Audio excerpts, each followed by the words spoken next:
ಬದುಕು ಎಂದರೆ ಭಾವಗಳ ಹೂರಣ. ಭಾವದಾಚೆ ಅನ್ನುವ ಗಳಿಗೆಗಳೇ ಬದುಕಲ್ಲಿಲ್ಲ ಎಂದು ಹೇಳಬಹುದು. ಭಾವಪ್ರಪಂಚದ ಹರವು ಬಲು ದೊಡ್ಡದು.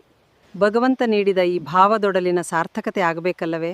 ನಗು, ಅಳು, ಕೋಪ, ಪ್ರಸನ್ನತೆ ಈ ಮೊದಲಾದ ನವರಸಗಳಿಗೆ ಒಂದೊಂದು ಭಾವಾಭಿವ್ಯಕ್ತಿ.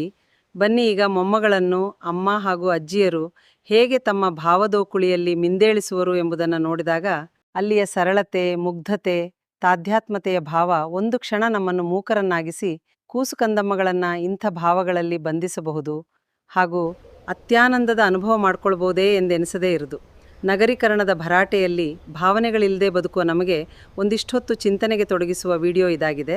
ಮಕ್ಕಳೊಂದಿಗೆ ಸಮಯ ಕಳೆಯಲೇ ಪುರುಸೊತ್ತಿಲ್ಲದ ದಿನಗಳು ನಮ್ಮವಾಗಿರಲು ಅಮ್ಮ ಅಜ್ಜಿ ಕೂಡಿ ಮಗುವಿನೊಂದಿಗೆ ಸಂಭಾಷಿಸುವ ಪರಿ ಹೃದಯಂಗಮವಾಗಿದೆ. ಕರೆಕ್ಟ್ ಬರ್ತೈತೆ ನಿನ್ನ ಅನ್ನ ಬಾ ಬಾ ತಂಗಿ ಅಂತೈತೆ. ಓ ಓ ಓ ಓ ಓ ಓ ಓ ಓ ಯಾವ ತೋಟಕ್ಕೆ ಹೋಗಿದ್ರಂತ ಎಲ್ಲಿಗೆ ಹೋಗಿದ್ರವ? ಯಾವ ಆಟಕ್ಕೆ ಹೋಗಿದ್ರಿ? ನೀರಳನ್ನು ಪಾರನ್ನು? ಹೌದಾ ಹೌದಾ ಬಾಳೆಹಣ್ಣು ಇದ್ದಿಲ್ಲನು? ಇದ್ದುವ ಯಾರು ಕೊಟ್ರಿ ತಿನ್ನಕ ಹಣ್ಣು? ಕೇಳ ಯಾರು ಕೊಟ್ರವ? ಹೌದಾ? ಓ ಅಮ್ಮ ಕೊಟ್ರ?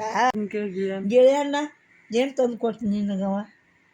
ಅವ ಪಾರನ್ನು, ನವಲಣ್ಣ, ಮಾಯಿಹಣ್ಣು ಅವ್ರಿಗಿನ್ನ ಮುಂದಿದ್ದೇನು? ಹಿಂಗೆ ಕಮಲಾ, ಗೀತಾ, ಗಿರಿಜಾ, ಉಮಾ, ಲಕ್ಷ್ಮಿ, ಹೂವ ಜಗ್ಗು ಐತಿ ಗೆಳತ್ಯಾರು.